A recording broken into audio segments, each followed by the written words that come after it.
I had withdrawn in forest, and my son was swallowed up in leaves that blew away. And to the forest edge you came one day, this was my dream, and looked and pondered on long, but did not enter, though the wish was strong. You shook your pensive head, as who should say, I dare not, too far his footsteps stray. He must seek me, would he undo the wrong. Not far, but near, I stood and saw it all. Behind low boughs the trees let down outside, and this wee pen it cost me not to call, and tell you that I saw us still abide. But 'tis not true, that thus I dwelt aloof, for the wood wakes, and you are here for proof.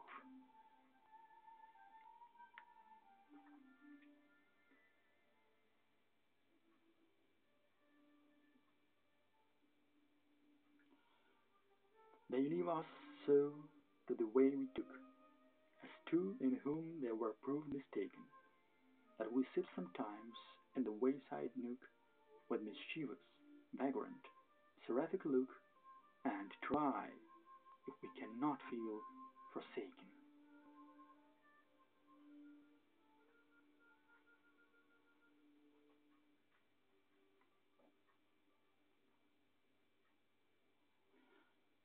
If I tire of trees, I seek again mankind. Well I know where to hie me in the dawn, 'tis low where the cattle keep the lawn. There amid lolling juniper reclined, myself unseen, I see white defined far off the homes of men, and farther still the graves of men on an opposing hill, living or dead, whichever are to mind. And if by noon I have too much of these, I have but to turn on my arm, and lo, the sunburnt hillside sets my face aglow. My breath shakes the blue like a breeze. I smell the earth, I smell the bruised plant. I look into the crater of the ant.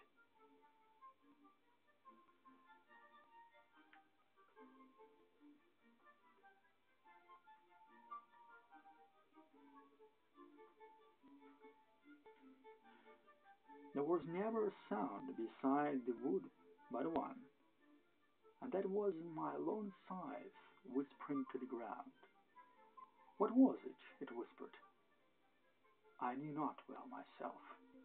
Perhaps it was something about the heat of the sun, something perhaps about the lack of sound, and that was why it whispered and did not speak. It was not dream of the gift of idle hours, or easy gold at the hand of fay or elf. Anything more than the truth would have seemed too weak to the earnest love that lay this wail in rows, not without feeble pointed spikes of flowers, pale orchises, and scared a bright green snake. The fact is the sweetest dream that labor knows. My long scythe whispered, and left the hay to make.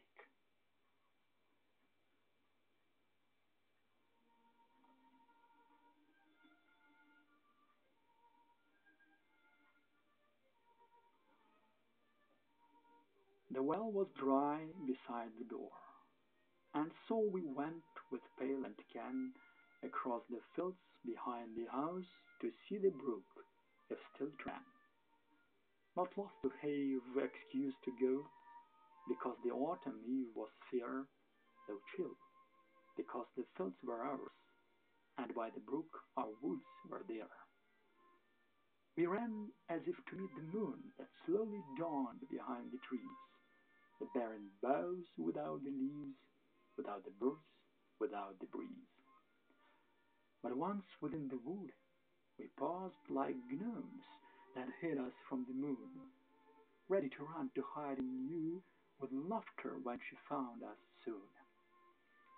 Each laid on other's staying hand to listen ere we dared to look, and in the hush we joined to make, we heard, we knew we heard the brook.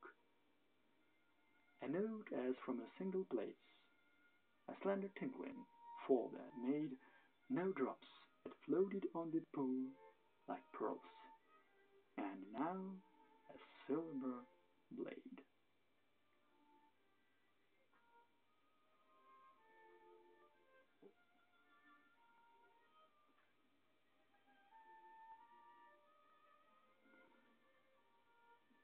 We make ourselves a place apart, behind light words that tease and flout.